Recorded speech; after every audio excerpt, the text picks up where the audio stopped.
Ruth അധ്യായം 2. Ruth ബോവാസിന്റെ വയലിൽ. നവോമിയുടെ ഭർതൃ കുടുംബത്തിൽ ബോവാസ് എന്നു പേരായ ഒരു ധനികൻ ഉണ്ടായിരുന്നു. ഞാൻ പോയി എന്നെ അനുവദിക്കുന്നവരുടെ വയലിൽ കാല പെറുക്കട്ടെ എന്ന് മുവാബിയയായ റൂത്ത് നവോമിയോട് ചോദിച്ചു. അവൾ പറഞ്ഞു, പോയിക്കൊള്ളുക. റൂത്ത് വയലിൽ ചെന്ന് കൊയ്ത്തുകാരുടെ പിറകെ കാല പെറുക്കി. എലിമെലക്കിന്റെ കുടുംബത്തിൽപ്പെട്ട ബോവാസിന്റെ വയലിലാണ് അവൾ എത്തിച്ചേർന്നത്. ബോവാസ് ബെത്ലഹേമിൽ നിന്ന് വന്നു. കർത്താവ് നിങ്ങളോട് കൂടെ എന്നു പറഞ്ഞ് അവൻ കൊയ്ത്തുകാരെ അഭിവാദനം ചെയ്തു. കർത്താവ് അങ്ങയെ അനുഗ്രഹിക്കട്ടെ എന്ന് അവർ പ്രത്യഭിവാദനം ചെയ്തു. കൊയ്ത്തുകാരുടെ മേൽനോട്ടം വഹിച്ചിരുന്ന ഭൃത്യനോട് ബോവാസ് ചോദിച്ചു, ആരാണ് ഈ യുവതി? നവോമിയോടൊപ്പം മൊവാബിൽ നിന്ന് വന്ന മൊവാബ്യ സ്ത്രീയാണവൾ എന്ന് ഭൃത്യൻ മറുപടി നൽകി. വയലിൽ കാല പെറുക്കാൻ അനുവദിക്കണമേ എന്ന് അവൾ അപേക്ഷിച്ചു.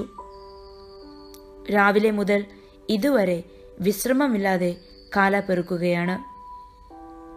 അപ്പോൾ ബോവാസ് റൂത്തിനോട് പറഞ്ഞു, മകളെ, കാല പെറുക്കാൻ ഇവിടം വിട്ട് മറ്റു വയലുകളിൽ പോകേണ്ട.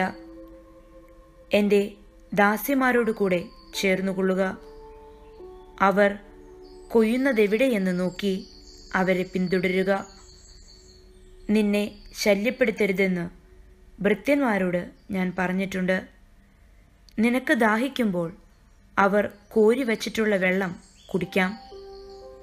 അവൾ സാഷ്ടാംഗം പ്രണമിച്ചുകൊണ്ട് ബോവാസിനോട് പറഞ്ഞു, അന്യനാട്ടുകാരിയായ എന്നോട് കരുണ തോന്നാൻ ഞാൻ അങ്ങയ്ക്ക് എന്ത് നന്മ ചെയ്തു?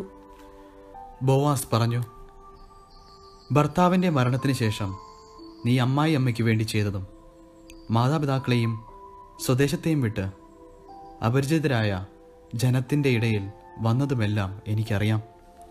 നിന്റെ പ്രവൃത്തികൾക്ക് കർത്താവ് പ്രതിഫലം നൽകും.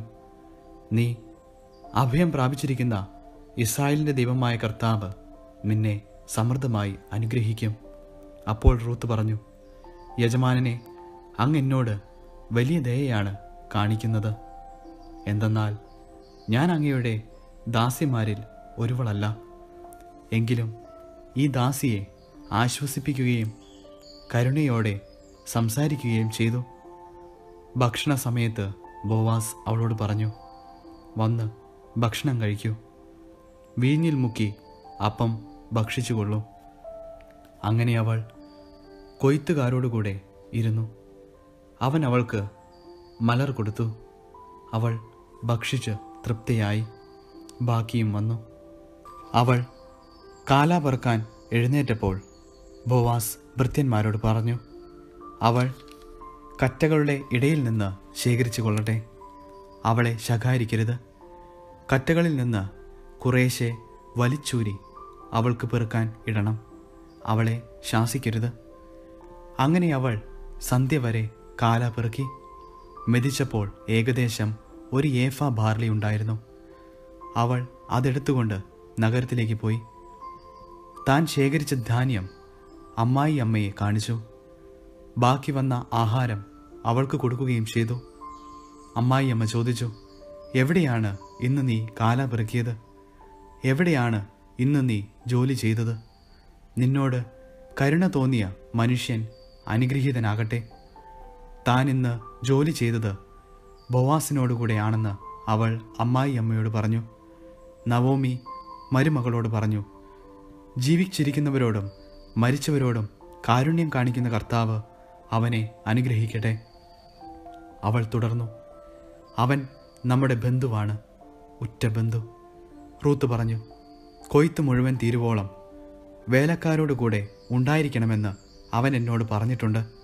നവോമി മരുമകളോട് പറഞ്ഞു, മറ്റു വയലുകളിൽ പോയി ശല്യം ഏൽക്കാനിടയാകാതെ നീ അവൻ്റെ ദാസിമാരോടുകൂടെ പോകുന്നതാണ് നല്ലത്.